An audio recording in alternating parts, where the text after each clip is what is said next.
Yo, c'est Julie Lenas. Et non, il n'y aura pas de dessin aujourd'hui. Il n'y aura pas de speed touring aujourd'hui. Pas de time-lapse. Qu'est-ce que je veux dire? Je suis super contente parce qu'on a sorti les t-shirts il y a quelques jours. Ça fait 2 jours. Ouais, ça fait 2 jours. Ils sont tout frais de 2 jours et je suis tellement contente. Je m'en remets toujours pas. Et là, je suis en train de récupérer mes vieilles cartes de visite qui sont comme ceci. J'en ai fait des nouvelles entre temps, mais encore des informations que je dois ajouter, comme par exemple YouTube, sur les vieilles qui datent d'1 an. Enfin, vieilles, elles datent que d'1 an, mais par exemple, il n'y a pas ma page Insta, tu vois, il n'y a que la page FB, il manque la page Tipeee, il manque quoi? Il manque pas la page YouTube. Et du coup, ce que je vais faire, c'est que là, j'ai utilisé mes vieilles cartes de visite, plus des petites étiquettes made à la casa, comme ceci, pour les t-shirts. Et je vais prendre ça, je vais les assembler. Et du coup, pour les informations manquantes, je viens de réimprimer une feuille, j'avais une vieille feuille qui se baladait avec les feuilles autocollantes. Du coup, je vais découper ça, tout ça. J'ai pris le gabarit des cartes de visite et du coup, je vais les coller, tu vois. Comme ça, je récupère. Est-ce que ça va donner? Alors, est-ce que je peux choper un petit t-shirt là? Voilà. Et en fait, ça va donner ça. C'est cool. Il est stylé ou pas? Je suis trop contente. Donc il y a ceux-là, il y a les versions. Il y a la version avec le Homeco. Oh, je suis trop contente. Comment ça pète? Comment ça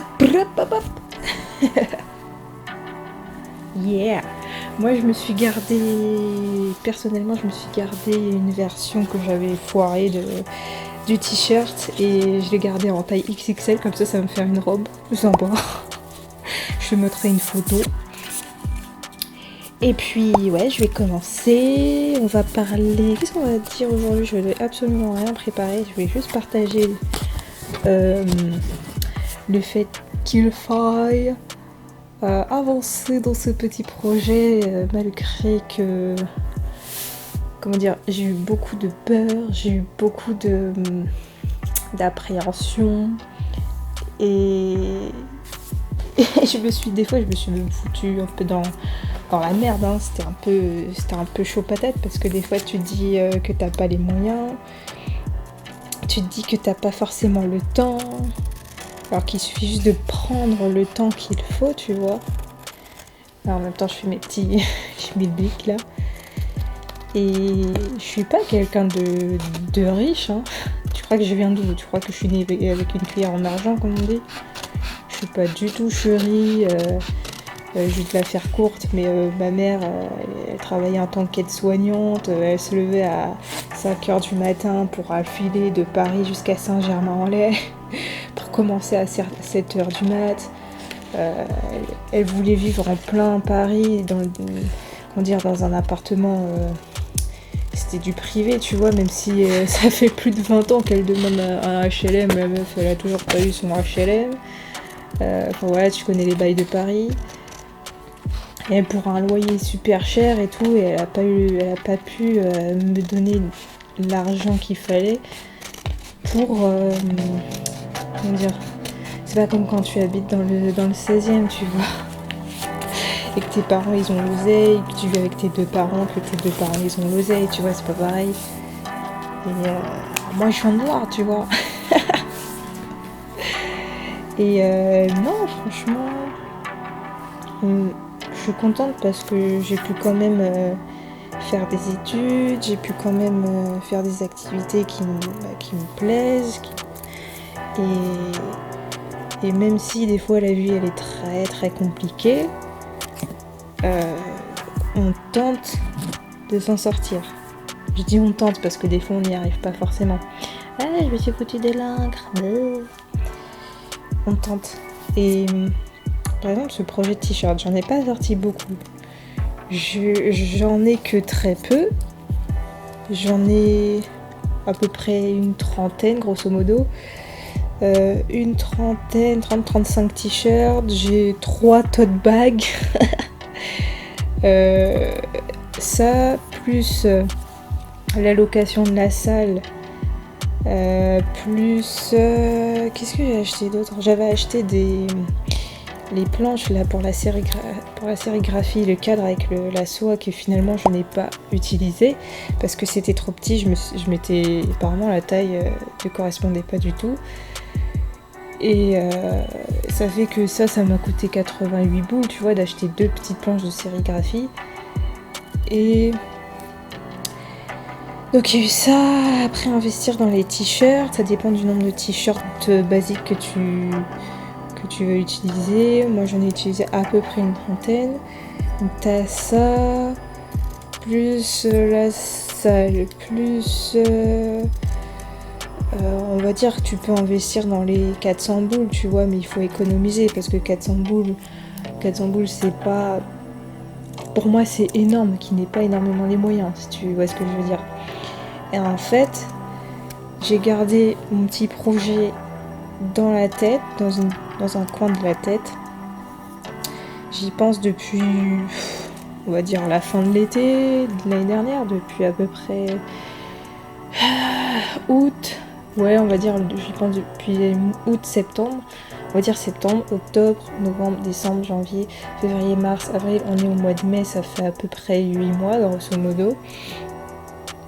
Et je viens tout juste de sortir les t-shirts, sachant que je prévoyais j'ai même pas prévu les sous au final pour pouvoir les faire, tu vois. Donc, je pense qu'il faut être patient. Il faut prendre son temps pour ce genre de projet parce que ça demande de l'investissement, surtout quand on vient de, d'un milieu où de base on n'avait pas les moyens.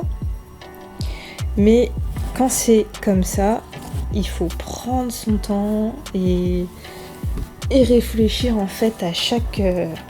En fait, la thune que tu vas mettre, tu dois te demander sur quoi est-ce que tu veux la mettre. C'est quoi tes projets, tu vois. Et moi, j'avais réellement envie de sortir ces t-shirts avant l'été parce que l'été, les gens, tu vois, ils aiment bien profiter lors des festivals, ils aiment bien découvrir des choses, des nouveaux créateurs, des artistes créateurs, ils aiment bien, tu vois. Et je me suis dit déjà que l'année dernière, j'avais pas énormément de matière lors des festivals sur mon stand. Je me suis dit, bon, si je le fais pas maintenant, je le ferai en 2020, mais non, vas-y. Ça m'a un peu saoulée, du coup je me suis dit vas-y, je le fais maintenant.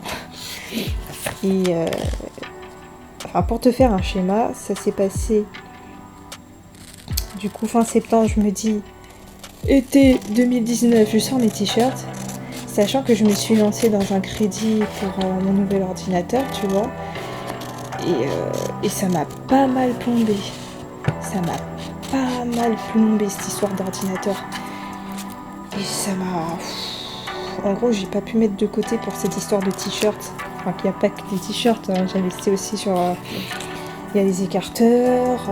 Après, il y a les... En fait, il y a plein de choses que j'ai voulu faire et que finalement, je suis obligée de mettre de côté le temps de l'investir. Et c'est pour ça que je te dis qu'il faut réellement prendre son temps avant de dire que non, je n'ai pas les moyens, non, je peux rien faire. Tu peux faire même quand tu n'as pas les moyens, que ça va juste te demander beaucoup plus de temps pour placer tes thunes. En gros, tu vas dire, je sais pas, admettons que tu as un projet de... Dans quel domaine est-ce qu'on pourrait cibler ça ? Bon, on va dire, vas-y, tu veux faire la même chose que moi, tu veux aussi vendre des t-shirts. Il y a un truc qui est tombé là-bas. Tu veux vendre des t-shirts. Et je ne sais pas, t'as un taf alimentaire, ou t'es dans un mi-temps, ou bien t'es au chômage, mais tu touches pas beaucoup au chômage. Et bah tu vas prendre, je sais pas, admettons 50 balles. Et ces 50 balles, tu vas les placer sur, je sais pas, sur un an. On va prendre une tranche d'une année, 12 mois. Du coup, tu vas calculer combien ça fait. Ça va te faire à peu près dans les 600... dans les 600... Qu'est-ce que je raconte? Oui, c'est ça, ça va te faire à peu près dans les 50. Faut pas rigoler, hein, j'ai fait bac L, c'est pas pour rien. Donc tu multiplies 50 par 12. 50 x 10, ça fait 500 balles. Ouais, c'est ça fait 600 boules. Donc t'imagines qu'au bout d'un an, grâce au fait que tu t'es un petit peu plus serré la ceinture pendant un an, pour 50 balles, après ça dépend du budget des gens, mais genre 50 balles, pour moi, c'est pas mal, tu vois. Même si pour certains, c'est rien du tout.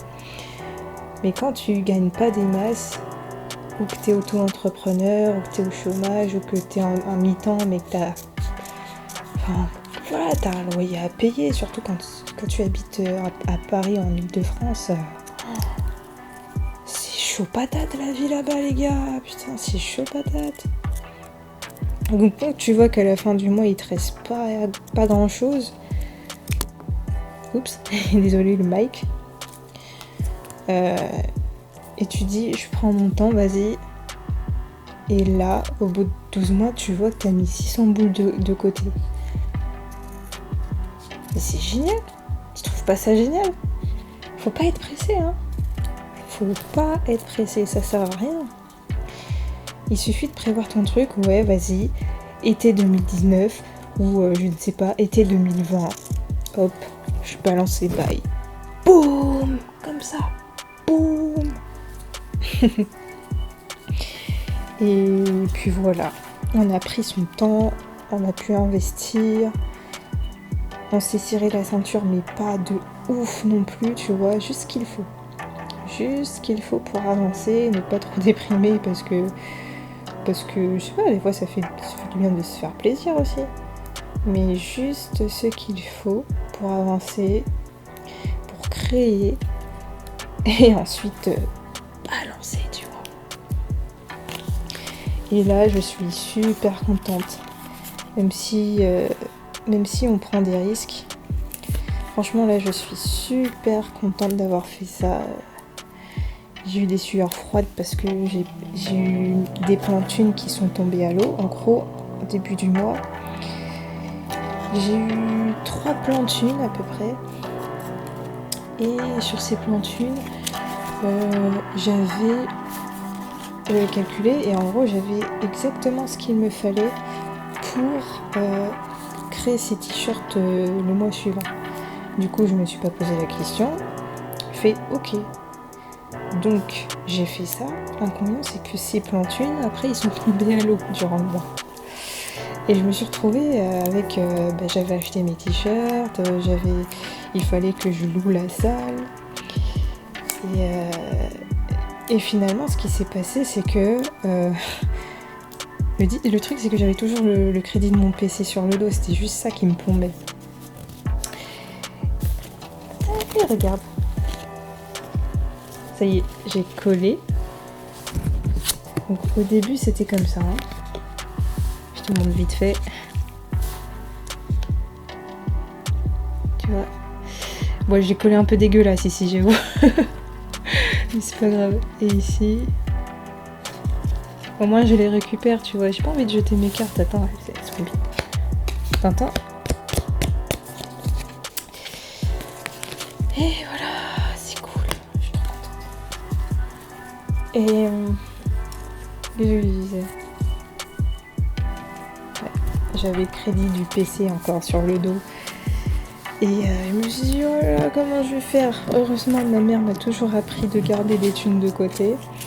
Il me restait juste ce qu'il fallait pour la location de la salle, amortir. Non, il me restait juste ce qu'il fallait pour, c'était quoi? Pour le dernier prélèvement du PC. et c'est tout, tu vois. Du coup, je n'ai même plus... j'ai même plus de thunes de côté à cause de ces conneries. Mais ce qui est cool, c'est que vu que je n'aurai pas le crédit, et ben les sous qui vont me rester, je vais les remettre en fait dans ma caisse économie, si tu veux. Et petit à petit, je pourrais recommencer à investir tout doucement dans mes projets à base de tout petits billets comme ça, prendre mon temps et dès que je peux balancer, bam, je balance, bam, comme ça. Et après, ben, on est fiers. Après, on est fiers parce qu'en plus de ça, je suis super heureuse qu'il y ait eu des gens derrière pour me soutenir. Tu peux pas savoir à quel point je suis reconnaissante en fait. Je suis reconnaissante envers la vie, je suis reconnaissante envers les gens, je suis reconnaissante envers ma daronne parce que ma daronne, elle m'a jamais mis des bâtons dans les roues par rapport à ce que je voulais faire. Je sais qu'il y a des darons, surtout quand t'es dans... Enfin non, après, je ne sais pas si c'est uniquement culturel ou quoi que ce soit, mais tu sais, t'as les parents ceux qui viennent s'installer en France, qui ne sont pas nés en France et qui veulent absolument se forger une culture française et rester dans le moule, tu vois. Ils vont dire « Ah, prends-toi un CDI et puis reste dans ton CDI, travaille pour un patron dès que t'as fini tes études, tu vois. » T'as des gens qui sont comme ça, surtout quand quand tes parents ne sont pas nés en France. Enfin, je dis ça parce que je sais qu'il y a dans mon entourage, j'ai des jeunes amis, voilà, 1, 2, 3, qui ont des parents comme ça. Mais je suis ultra reconnaissante envers ma mère de ne pas avoir été comme ça, de ne m'avoir pas mise dans un moule, tu vois, parce que franchement, ça m'aurait fait tellement chier. Et en gros, quand comment dire, les maths ne m'intéressaient pas à l'école, puis de toute façon les professeurs ils étaient pas réellement là pour m'aider enfin, dans les mathématiques. Au collège ça a fait une petite chute, au lycée ça a fait une espèce de carrément dans le précipice, tu vois, avec une moyenne de 2 ou de 1, je ne sais même plus. Au bac j'ai eu 7 et j'étais contente, s'il te plaît. Et vraiment, ma mère, elle m'a jamais arrêtée en fait. Quand j'avais des idées, des choix de vie, elle m'a jamais arrêtée. Elle dit ah ouais, tu veux faire ça, ok. Ah maintenant tu veux faire ça, ok. Ah finalement tu veux faire ça, ok. Tu vois. Elle m'a pas stoppé dans ce que je voulais faire. Elle m'a toujours dit je serai là, quelles que soient tes idées, tes projets. Je te suis, je t'encourage. Même si on ne s'entend pas de ouf avec ma mère, parce que bon, on n'a pas du tout les mêmes délires, elle est plus devant sa télé, tandis que moi je suis plutôt dehors. Elle kiffe un certain animateur télé que je trouve complètement débile, mais bon, passons. Des fois elle a des délires chelous, mais bon, c'est pas grave. Et même si ma mère et moi on n'est pas du tout dans le même délire, au final elle me soutient quand même parce que je suis sa petite et elle est contente, tu vois, de me voir avancer comme je peux. Elle voit que je fais quand même des choses, même si c'est pas évident. Elle voit quand même que je fais des choses et elle me soutient, et c'est le plus important d'avoir des gens de pouvoir compter sur des gens qui te soutiennent. Même si tu n'as personne, mais que tu crois en ton projet, tu peux quand même avancer. Moi, c'est juste que peut-être que financièrement, je n'ai pas eu grand-chose, mais en tout cas, les gens, ils étaient là, tu vois, pour me soutenir. Ma famille proche était là pour me soutenir, et ça, c'est vraiment génial. Et je suis super contente. Donc voilà, ce n'est que le début. Bon, moi je vais continuer mon petit bordel. Voilà. Les potes qui regardent cette vidéo, pour la vente de t-shirts, ça va se passer dans un bar à Paris. Je vais tout mettre sur Facebook, ça va être génial. Vous aurez une petite surprise d'offerte en venant acheter votre t-shirt, ça va être génial. Il y aura des potes qui vont mettre de la musique, ça va être cool, ça va être cool. Je suis super contente. Bon, ouais, c'est vrai que je me suis pas super bien préparée là pour cette vidéo, je m'en fous. Franchement, je m'en fous, royal. Hop. Parce que là, on est... Enfin, là où... Ce moment-là, aujourd'hui, on est dimanche. Et le dimanche, je fais mes cheveux. Je les lave. Et comme j'avais pas envie de les laver... En fait, j'avais pas envie de les laver. Puis ensuite d'appliquer mon masque. Mon masque avec de l'huile de coco et des poudres indiennes et tout ça. Ça va être un peu... catastrophe, non? Moi je prends la journée pour mes cheveux. Je me suis dit, vaut mieux que tu tournes ta vidéo avant, vite fait, tu racontes ce que t'as à raconter, et après tu fais ton bordel. Mais pareil, hop, aujourd'hui, journée à la casa, tranquille, petite balade en fin de journée, tranquille, mais pas avec mon Sky parce qu'on me l'a volé. Triste. Mais bon, c'est la vie. À bientôt. Si tu as kiffé, tu peux t'abonner. Et si tu as kiffé, hey, tu peux t'abonner. Yeah, hey, si tu as kiffé les petits tutos, n'hésite pas à partager tes photos si tu as kiffé. Je chante tout doucement parce que comme il est tôt, mes voisins sont sûrement en train de dormir. Donc je vais pas pousser la voix. Voilà. T'as compris. Ciao ciao.